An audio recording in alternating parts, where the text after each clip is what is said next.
Hello everyone. आज की video में हम लोग 50 मोस्ट इंपॉर्टेंट क्वेश्चंस ऑफ सीडबी। आज की वीडियो में हम लोग 50 महत्वपूर्ण क्वेश्चन देखने वाले हैं यूपी टेट और सीटेट के लिए। हर एक क्वेश्चन इंपॉर्टेंट है, तो इसको ध्यान से पढ़िएगा, स्टार्टिंग से लेके एंड तक पढ़िएगा। आप लोग को सही में इस क्लास में मजा आएगा, ठीक है। तो जैसा कि पहला क्वेश्चन क्या लिखा है, भोजन की तलाश किस संवेग से संबंधित है। तो हम लोगों ने पढ़ा था, जब भूख लगेगी तब भोजन की तलाश होगी। तो सिंपल सा है, हम लोग की भोजन की तलाश किससे संबंधित है, भूख से संबंधित है, ठीक। फिर नेक्स्ट क्वेश्चन क्या कह रहा है, रचनाधर्मिता मूल प्रवृत्ति से कौन सा संवेग विकसित होता है। रचनाधर्मिता मूल प्रवृत्ति से हमारा कृतिभाव का संवेग, किसका, कृतिभाव का संवेग विकसित होता है, ठीक। फिर लिखा है संग्रहण मूल प्रवृत्ति का संबंध है। जो हमारी संग्रहण मूल प्रवृत्ति है उसका संबंध अधिकार से है। क्या कहा मैंने, संग्रहण मूल प्रवृत्ति का संबंध हमारा अधिकार से है। फिर लिखा है थकान के कारण बालक के व्यवहार में कौन सा संवेग उदय हो जाता है। क्या लिखा है, थकान के कारण बालक के व्यवहार में कौन सा संवेग उदय हो सकता है। तो जब कोई बालक थका हुआ होता है तो उसका थोड़ी देर के बाद वो चिड़चिड़ा होने लगता है और उसके अंदर क्रोध का संवेग उदय हो सकता है। उसके अंदर उस चिड़चिड़ाहट के कारण क्रोध का संवेग उदय हो सकता है। तो इसका आंसर क्या है, क्रोध का संवेग उदय हो सकता है, ठीक है ना। फिर इसके बाद वाला क्वेश्चन देखते हैं, संवेगात्मक अस्थिरता पाई जाती है। क्या कहा मैंने, संवेगात्मक अस्थिरता पाई जाती है कमजोर बालकों में और बीमार बालकों में, ठीक। मैकडूगल के अनुसार हास्य है संवेग एवं मूल प्रवृत्ति। मैकडूगल के अनुसार जो हास्य है वह संवेग एवं मूल प्रवृत्ति है। तो इसका आंसर क्या है, संवेग एवं मूल प्रवृत्ति, ठीक है। फिर क्या लिखा है, संवेगात्मक स्थिरता किन बालकों में देखी जाती है। संवेगात्मक स्थिरता, जो संवेगात्मक स्थिरता है वो हमारी प्रतिभाशाली बालकों में देखी जाती है। किस परिवार में बालक में संवेगात्मक स्थिरता उत्पन्न होगी। सुरक्षित परिवार में, प्रतिभाशाली परिवार में और सुखद परिवार में जो हमारा बालक है उसके अंदर संवेगात्मक स्थिरता उत्पन्न होगी, ठीक। कौन से परिवार में, सुरक्षित परिवार में, प्रतिभाशाली परिवार में और सुखद परिवार में, ठीक है। आइए नेक्स्ट स्लाइड पे आते हैं। लिखा है किस सामाजिक स्थिति के बालकों में संवेगात्मक अस्थिरता पाई जाती है। तो इसका उत्तर क्या होगा, निम्न आर्थिक स्थिति में और गरीब एवं दलित परिवारों में पाई जाती है, ठीक। फिर उसके बाद लिखा है एक बालक को अपने किए जाने वाले कार्यों पर समाज में प्रशंसा एवं पुरस्कार प्राप्त नहीं होता तो उसका व्यवहार संवेगात्मक अस्थिरता से परिपूर्ण हो जाएगा, ठीक। अगर हम लोग किसी बालक को उसके अच्छे काम के लिए प्रशंसा और पुरस्कार प्राप्त नहीं कराते हैं या फिर उसको प्राप्त नहीं होता है तो उसके अंदर व्यवहार में संवेगात्मक अस्थिरता से वो परिपूर्ण हो जाएगा। किससे, संवेगात्मक अस्थिरता से वो परिपूर्ण हो जाएगा। फिर लिखा है माता पिता का किस प्रकार का व्यवहार बालकों के लिए संवेगात्मक स्थिरता प्रदान करता है। तो इसका आंसर क्या होगा, सकारात्मक, ठीक है। नेक्स्ट क्वेश्चन देखते हैं। नेक्स्ट क्वेश्चन लिखा है बालकों में संवेगात्मक स्थिरता उत्पन्न करने के लिए शिक्षक को करना चाहिए। शिक्षक को क्या करना चाहिए, सकारात्मक व्यवहार एवं आत्मीय व्यवहार।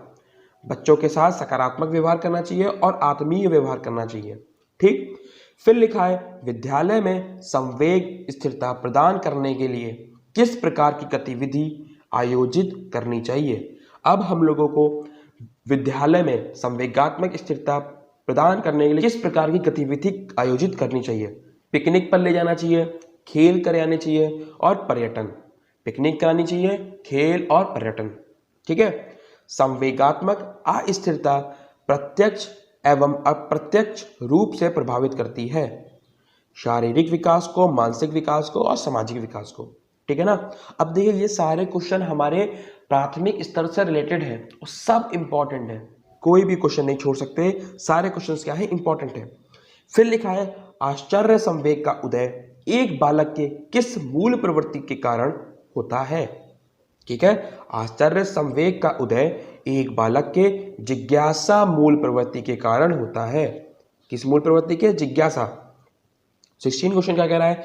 संवेगात्मक स्थिरता उत्पन्न करने के लिए विद्यालय में छात्र को प्रदान कराना चाहिए पुरस्कार, प्रेरणा, प्रशंसा प्रदान करानी चाहिए। अगर बच्चों में संवेगात्मक स्थिरता उत्पन्न करनी है, संवेगात्मक स्थिरता उत्पन्न करनी है तो बच्चों को पुरस्कार, ठीक, प्रेरणा और प्रशंसा प्रदान करानी चाहिए। फिर क्वेश्चन क्या लिखा है? समाजीकरण एवं व्यक्तिकरण एक ही प्रक्रिया के पहलू हैं। ये कथन है मैकाइवर का। ये कथन किसका है? मैकाइवर का। मैंने बताया था सारे कथन बहुत इंपॉर्टेंट है, प्रतिपादक के नेम्स बहुत इंपॉर्टेंट है, ठीक है ना। आइए नेक्स्ट क्वेश्चन देखते हैं। लिखा है बालक के समाजीकरण की सबसे महत्वपूर्ण संस्था है। तो सबसे महत्वपूर्ण संस्था क्या है? परिवार, ठीक। फिर लिखा है बालक के समाजीकरण के लिए प्राथमिक व्यक्ति कहा गया है। तो कौन कहा गया है? माता कही गई है। तो माता को बालक के समाजीकरण के लिए प्राथमिक व्यक्ति कहा गया है, ठीक। फिर क्वेश्चन नंबर 21 क्या कहता है? बालक के समाजीकरण चक्र का अंतिम परिणाम बिंदु अपने समाहित करता है पास पड़ोस को। किसको? पास पड़ोस को, ठीक। नेक्स्ट क्वेश्चन देखते हैं। क्वेश्चन नंबर 22 क्या कहता है? वह प्रक्रिया जिसमें बालक अपने समाज में स्वीकृत तरीकों को सीखता है तथा अपने व्यक्तित्व का अंग बनाता है, उसे कहते हैं सामाजिक परिवर्तन। इंपॉर्टेंट लाइन है, ध्यान से समझिएगा और जरूर लिखिएगा, ठीक है ना। तो ये वाला हमारा इंपॉर्टेंट स्टेटमेंट है, इसको ध्यान से लिखिएगा। फिर लिखा है समाजीकरण एक प्रकार का सीखना है जो सीखने वाले को सामाजिक कार्य करने के योग्य बनाता है। ये कथन जॉनसन का है। ये कथन किसका है? जॉनसन का है। फिर क्वेश्चन नंबर 24 क्या कहता है? समाजीकरण का आशय रॉस के अनुसार बालकों में कार्य करने की इच्छा विकसित करना है। इसका उत्तर क्या है? समूह में अथवा एक साथ कार्य करने में। इतनी बात समझ में आई? तो इसके बाद वाला क्वेश्चन देखते हैं। आइए नेक्स्ट स्लाइड पे देखते हैं क्या लिखा है। समाजीकरण के माध्यम से व्यक्ति समाज का कैसा सदस्य बनता है? समाजीकरण के माध्यम से व्यक्ति समाज का मान्य, कुशल और सहयोगी जैसा सदस्य बनता है। कैसा? मान्य, कुशल और सहयोगी। फिर लिखा है एक बालक की समाजीकरण की प्रक्रिया किस परिस्थिति में उचित होगी? तो किस परिस्थिति में उचित होगी? पोषण में, ठीक है ना। क्वेश्चन नंबर 27 क्या कहता है? समाजीकरण को सामाजिक अनुकूलन की प्रक्रिया किस विद्वान ने स्वीकार की? समाजीकरण को सामाजिक अनुकूलन की प्रक्रिया किस विद्वान ने स्वीकार की? तो समाजीकरण को सामाजिक अनुकूलन की प्रक्रिया रॉस ने स्वीकार की। जो हमारे वैज्ञानिक रॉस थे, विद्वान रॉस थे, उन्होंने स्वीकार की, ठीक है ना। आइए नेक्स्ट क्वेश्चन देखते हैं। क्वेश्चन नंबर 28 क्या कहता है? ये हम लोगों ने पढ़ा था, बुद्धिलब्धि के लिए विशिष्ट श्रेय किस मनोविज्ञान को जाता है? तो स्टर्न को जाता है, ठीक। अगला क्वेश्चन क्या कह रहा है? शिक्षा मनोविज्ञान की उत्पत्ति मानी जाती है। तो इसका उत्तर क्या होगा? वर्ष 1900 ईस्वी। वर्ष 1900 ईस्वी को शिक्षा मनोविज्ञान की उत्पत्ति मानी जाती है। नेक्स्ट क्वेश्चन क्या कह रहा है? मनोविज्ञान शब्द के समांतर अंग्रेजी भाषा के शब्द साइकोलॉजी की व्युत्पत्ति किस भाषा से हुई है? ये मैंने आपको बताया था। इसकी उत्पत्ति हमारी ग्रीक भाषा से हुई है। साइकोलॉजी हमारा दो शब्दों से मिलकर बना है, साइकी प्लस लोगोस। साइकी का मतलब होता है आत्मा और लोगोस का मतलब होता है अध्ययन। तो अगर देखा जाए तो हमारा साइकोलॉजी है, उसका अर्थ क्या होता है? आत्मा का अध्ययन। और साइकोलॉजी शब्द को सबसे पहले 1590 में रुडोल्फ कोलकाय ने अपनी बुक साइकोलॉजिया में यूज किया था, ठीक है ना। आइए आगे देखते हैं। क्वेश्चन नंबर 31 क्या कहता है? शिक्षा का शाब्दिक अर्थ है पालन पोषण करना, सामने लाना और नेतृत्व करना, ठीक। तो शिक्षा का शाब्दिक अर्थ क्या है? पालन पोषण करना, सामने लाना और नेतृत्व करना। अगर ऑप्शन में से कोई भी दिया गया हो तो आप लोग टिक कर सकते हैं। फिर लिखा है मनोविज्ञान वातावरण के संपर्क में आने वाले व्यक्तियों को क्रियाकलापों का विज्ञान है। यह कथन है वुडवर्थ का, ठीक। फिर उसके बाद लिखा है मनोविज्ञान शिक्षा का आधारभूत विज्ञान है। ये मैंने बताया था, ये किसने कहा है? ये स्किनर ने कहा है कि मनोविज्ञान शिक्षा का आधारभूत विज्ञान है। नेक्स्ट क्वेश्चन क्या लिखता है? शिक्षा मनोविज्ञान का संबंध है। शिक्षा मनोविज्ञान का संबंध शिक्षा से है, दर्शन से है और मनोविज्ञान से है, ठीक है ना। फिर लिखा है शिक्षा मनोविज्ञान की विषय सामग्री का, यहाँ पे सही कर लीजिएगा, का लिखिएगा यहाँ पे, का संबंध है। तो किससे संबंध है? सीखने से। किससे? सीखने से शिक्षा मनोविज्ञान की विषय सामग्री का संबंध है। अगला क्वेश्चन लिखा है शिक्षा मनोविज्ञान में जिन बालकों के व्यवहार का अध्ययन किया जाता है वह है मंदबुद्धि, पिछड़े हुए और समस्यात्मक। क्लियर है ना? इतनी बात समझ में आई? आइए क्वेश्चन नंबर 37 देखते हैं। लिखा है शिक्षा मनोविज्ञान अध्यापकों की तैयारी आधारशिला है, यह कथन स्किनर है। फिर लिखा है आंकड़ों का व्यवस्थापन करने हेतु संकलित आंकड़ों के संबंध में निम्नलिखित कार्य करना होता है: वर्गीकरण, सारणीय, आलेखी, निरूपण। आलेखी, निरूपण। ठीक है। फिर क्वेश्चन नंबर 39 क्या कहता है? मनोविज्ञान शिक्षा के क्षेत्र में सहायता देता है तथा बताता है शिक्षा के उद्देश्य संभावित हैं अथवा नहीं। ठीक है ना? मनोविज्ञान शिक्षा के क्षेत्र में सहायता देता है तथा बताता है शिक्षा के उद्देश्य संभावित हैं अथवा नहीं। ठीक है ना? बहुत इजी क्वेश्चंस हैं, एग्जाम में आते हैं, सबको लिखिएगा, सब क्वेश्चन इंपॉर्टेंट है। फिर लिखा है कि प्रक्रिया के अंतर्गत शिक्षा मनोविज्ञान अध्ययन करता है, प्रेरणा व पुनर्बलन के प्रभाव का अध्ययन करता है। फिर लिखा है मनोविज्ञान मन का विज्ञान है, ये कथन अरस्तू का है। ये हम लोगों ने पढ़ा था, मनोविज्ञान मन का विज्ञान है, ये कथन किसका है? अरस्तू का है। फिर लिखा है शिक्षा मनोविज्ञान का अध्ययन अध्यापक को इसलिए करना चाहिए ताकि इसकी सहायता से अपने शिक्षण को अधिक प्रभावशाली बना सके। ठीक है ना? हम सब अध्यापक बनने वाले हैं, तो हम सबको पेडागॉजी सेक्शन जरूर पढ़ना चाहिए। ठीक है ना? फिर अगला क्वेश्चन क्या लिखा है?